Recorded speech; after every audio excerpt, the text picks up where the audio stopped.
Bonjour mes amis, j'espère que vous allez bien. Nouvelle vidéo critique à deux. Comment vas-tu mon frère? Bon, ça va, c'est la pêche. Ça y est, on va vous donner enfin notre avis sur le nouveau film de George Miller, Furiosa. Donc tu es prêt mon frère? Je suis prêt. Donc c'est parti, on rentre dans le combat. Tu te souviens de moi? Furiosa, ce fameux film qui fait parler tant de monde et surtout les youtubeurs qui ont déjà, la plupart, réalisé déjà leur critique du film. Donc maintenant, c'est à notre tour.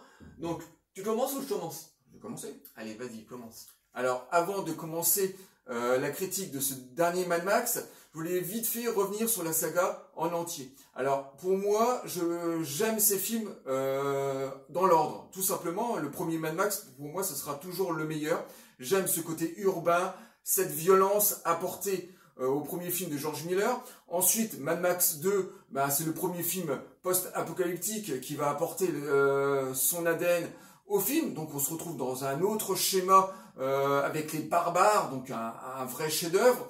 Ensuite, Mad Max 3, je le mets au même niveau que Fury Road. Pour moi, il n'y a aucune différence parce que les films sont tellement différents l'un de l'autre. Alors ce que je salue, moi, dans Mad Max 3, c'est le courage de George Miller d'avoir fait un vrai film hollywoodien, un gros blockbuster, à la fois un film d'aventure et avec l'ADN de la saga Mad Max, le côté apocalyptique, avec une touche d'humour, avec de vrais comédiens américains. Mel Gibson est juste remarquable. Tina Turner dans le rôle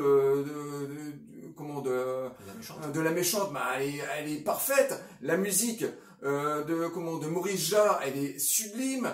Les chansons aussi sont extrêmement accrocheuses de Tina Turner. Donc moi j'ai pas de difficulté. Alors je sais qu'il y a beaucoup de gens qui trouvent que Mad Max 3 est le film le plus bas de la saga.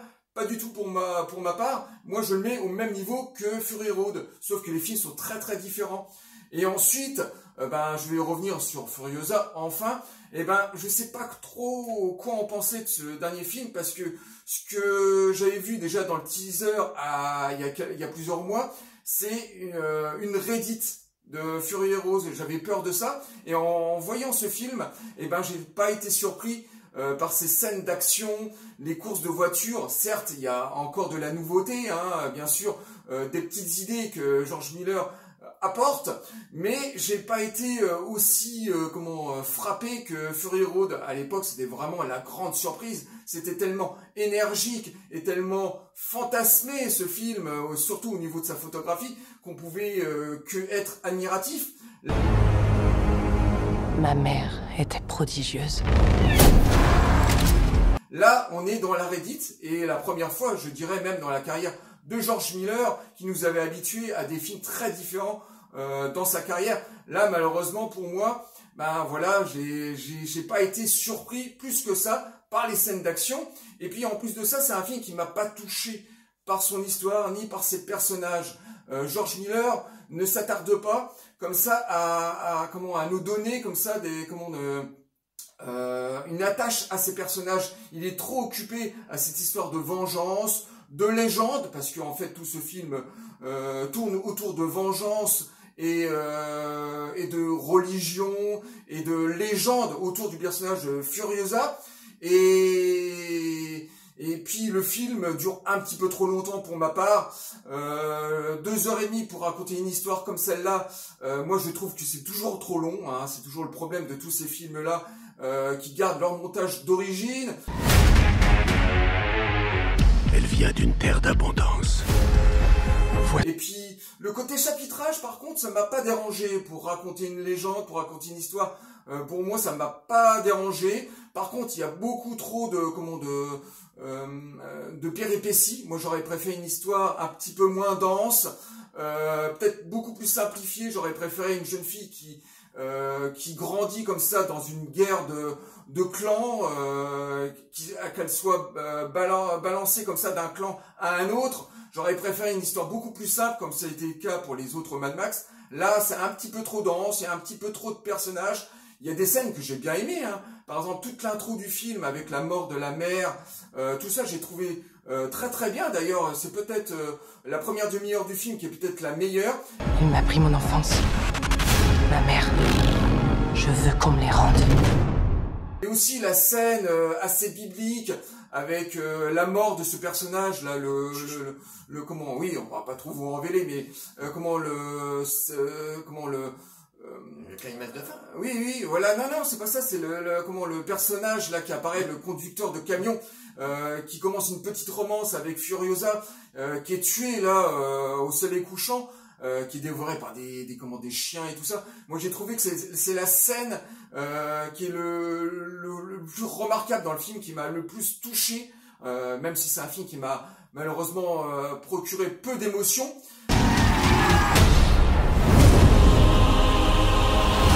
Fais ce que tu dois faire. En tout cas, voilà, George Miller continue à nous faire des films très efficaces. Ça, on peut pas lui enlever la qualité de sa mise en scène. Il sait encore nous raconter des histoires et véhiculer quand même de l'action. Mais pour moi, il faudrait vraiment que je revoie le film une deuxième fois pour me faire vraiment une idée globale. En tout cas, pour moi, ce Mad Max, je le place en dernier. J'ai été pas surpris. J'ai pas été subjugué par cette redite, malheureusement. Alors pour ma part, je serais beaucoup moins dur que toi, parce que là, t'as été quand même assez dur sur le film. Moi, j'ai trouvé que c'était plutôt un bon Mad Max, un bon film de la saga Mad Max. Bon, c'est un film sur Furiosa, donc on est dans une préquelle, donc on est complètement dans l'ADN qui a été Fury Road. On retrouve exactement la photographie, la réalisation, la couleur qui avait fait le charme de Fury Road. Donc on est dans une préquelle, donc on est dans le même univers. Ça m'a pas du tout dérangé. J'avais même un grand plaisir de retourner dans cette aventure Furibonde qui a été Furiosa, pas Furiosa, Fury Road, excusez-moi. Donc moi ça m'a posé aucun problème.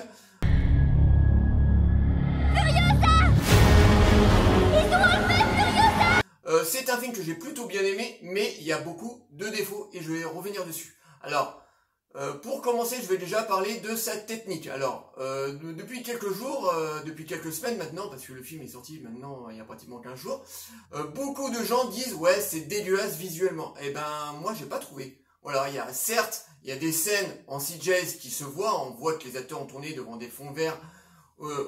Et George Miller a intégré énormément d'effets visuels et des fois par moments c'est vraiment très crado et par moments ils sont complètement effacés, ils sont très très bien incrustés et je trouve pas sincèrement que le film est si dégueulasse que ça. Je trouve qu'il y a des youtubeurs qui ont été un petit peu trop durs au niveau de l'aspect du film. Je trouve que ça passe, voilà, franchement le film est très beau.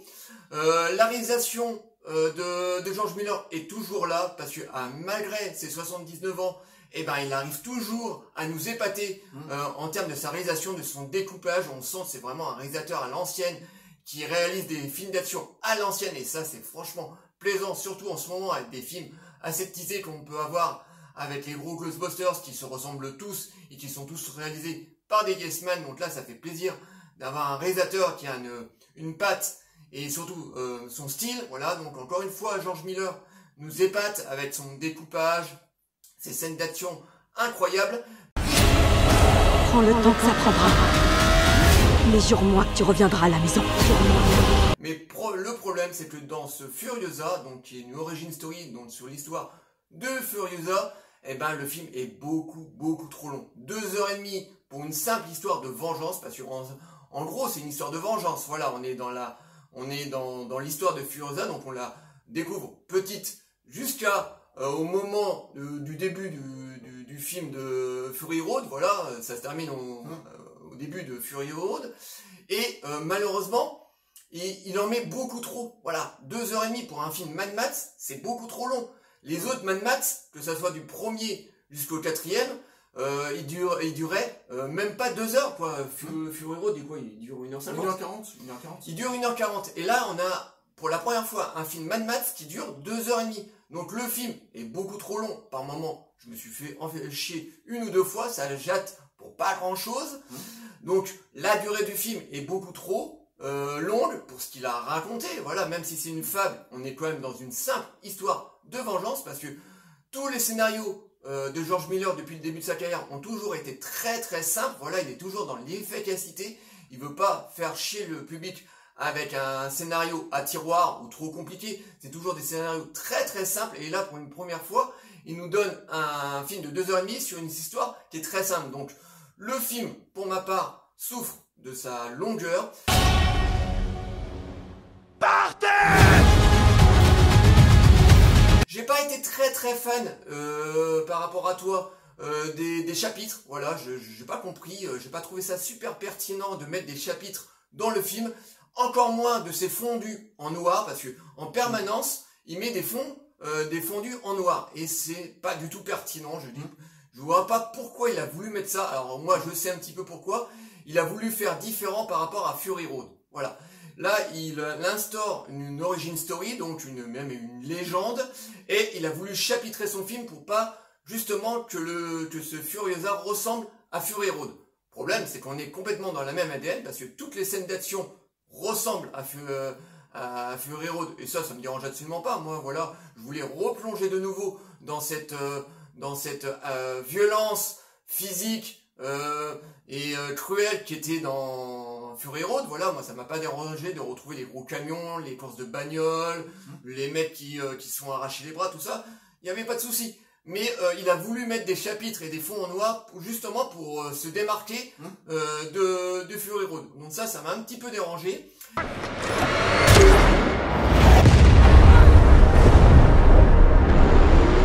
Au niveau des scènes d'action, bon, on a toujours des scènes d'action incroyables. Voilà, on a une grosse scène de camion qui dure 25 minutes. D'ailleurs, elle est même un petit peu trop longue à mon goût. Parce que voilà, c'est bien des scènes d'action, mais il faut pas que son but ça dure 3 heures. Voilà, parce que au bout d'un moment, ça finit par affaiblir la scène. Bon, on a une grosse scène de camion avec des motos qui surgissent de partout. Des mecs qui s'accrochent à l'arrière des camions, des deltaplanes, des mecs qui arrivent en parachute, c'est génial. Voilà, on sent que George Miller a énormément d'idées encore une fois dans ce film, et il nous régale vraiment beaucoup. Mais là, franchement, il étire vraiment par moments des scènes d'action qui n'ont pas besoin d'être tirées à ce point-là. Voilà, il aurait pu raccourcir, ça aurait été tout aussi bien. Donc on a encore des scènes d'action incroyables. Comme je vous disais au début de ma critique, moi, l'aspect visuel du film, le fait qu'il a tourné à 70% son film en images numériques, eh ben ça m'a pas trop dérangé. Ça m'a dérangé par moments, mais dans l'ensemble, j'ai trouvé que c'était plutôt joli.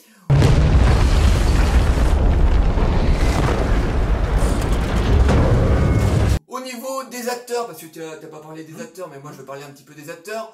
Anna Taylor-Joy, alors c'est une actrice que je n'aime pas particulièrement. Voilà, j'ai pas vu pas beaucoup de films avec elle. J'ai même pas vu le jeu de la dame sur Netflix, donc c'est pas une actrice que j'affectionne particulièrement.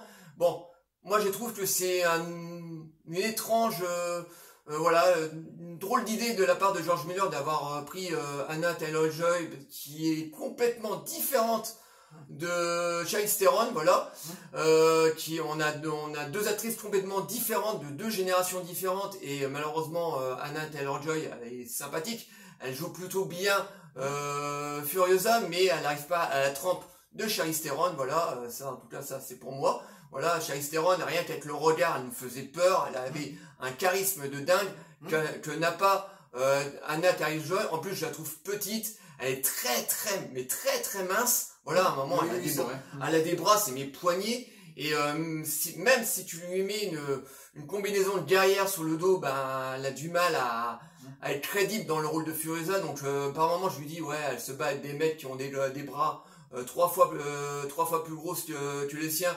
Et elle arrive à leur foutre des trempes, et voilà, des fois par moment je me dis voilà, c'est moyennement crédible. Donc Anna Taylor-Joy joue plutôt bien, mais j'ai pas trouvé extraordinaire. Par contre, Clint Eastwood, qui est un acteur qui pareil, jamais eu vraiment beaucoup de sympathie pour ce mec là. Il a joué en termes de sa carrière pour l'instant que dans des Marvel, donc Thor c'est bien une fois 2 fois, et puis au bout d'un moment, tu commences à en avoir un peu ras-le-bol, parce qu'il le joue toujours en permanence de la même manière. Les tailleurs Red, c'était pareil, il reprenait plus ou moins du Thor, mais dans le pot d'un soldat de l'Irak. Donc c'est pas un acteur que j'ai jamais vraiment apprécié. Voilà, il est sympathique, voilà, il est grand, musclé, il est beau gosse, il plaît aux gamines. Et voilà, pour moi, c'est un acteur qui vaut pas plus que ça. Et là, par contre, j'ai beaucoup aimé. Voilà, il y a beaucoup de gens, beaucoup de youtubeurs qui disent ouais que il cabotine beaucoup dans son personnage, mais c'est l'ADN de la saga Mad Max. Tous les méchants de Mad Max, que ce soit du premier jusqu'à Fury Road, tous les méchants cabotine. Voilà, c'est Mad Max. Faut pas oublier que Mad Max c'est un film de post-apocalyptique et aussi BD. Voilà, c'est très très BD. Et donc moi le jeu de Chris Hemsworth m'a plutôt plu. Voilà, il cabotine beaucoup. Ils lui ont foutu un faux pif, mais je trouvais qu'il était plutôt très bon dans ce rôle de méchant complètement barré.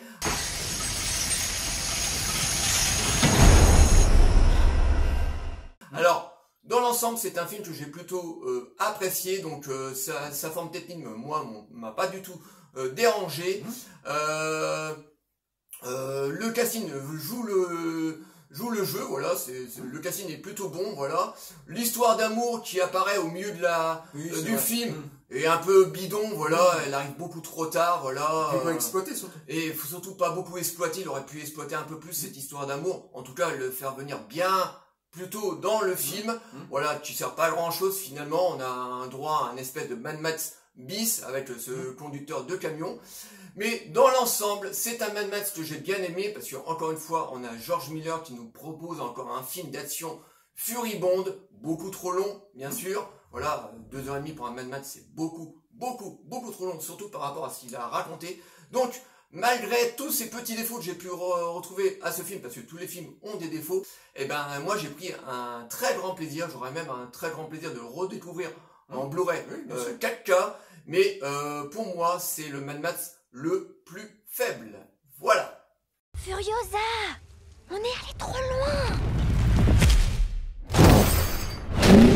Et pour finir la vidéo, je voulais vous prévenir que le film fait un énorme four aux États-Unis. Voilà, là c'est une vraie cata. Il bide complètement. Alors moi, j'arrive pas à comprendre le public. Hein. Franchement, il va falloir qu'on m'explique pourquoi tel et tel film marche et puis d'autres bident complètement, parce que même s'il a des défauts, ce film, il est vraiment très très plaisant. On a vraiment droit à un film typique des années 80, parce qu'il tourne encore, George Miller tourne encore à la manière des années 80. Mais bon, malheureusement, le film bide totalement aux États-Unis, c'est vraiment un énorme four. Même le studio sont en train de réfléchir à un éventuel nouveau Mad Max, parce que George Miller veut continuer sur la mythologie Mad Max. Si vous voulez, après ce Furiosa, réaliser un nouveau Mad Max, qu'on se concentre de nouveau sur le personnage de Max, et ben là le studio est en train de réfléchir s'ils vont mettre une éventuelle suite sur les rails, tellement le film bide. Alors j'espère qu'il va se récupérer sur la vente de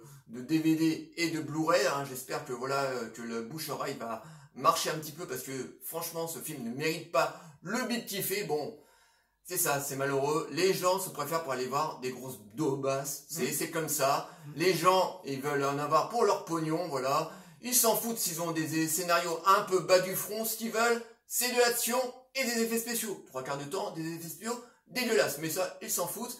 Ils veulent en avoir pour leur pognon. Alors voilà, moi j'arrive pas à comprendre les goûts du spectateur, des spectateurs, enfin du grand public, hein, voilà, surtout du grand public. Mais bon, le film franchement ne mérite pas le bide qui se tape. Voilà. Voilà tout ce qu'on pouvait dire donc sur Furiosa, le dernier film de George Miller. Bon, on va faire le petit message de fin. Likez, délikez, abonnez-vous. N'hésitez pas, comme d'habitude, de nous envoyer des commentaires sur Furiosa. On vous reprendra toujours avec plaisir. Et nous, on vous dit à très très bientôt. Ciao les amis.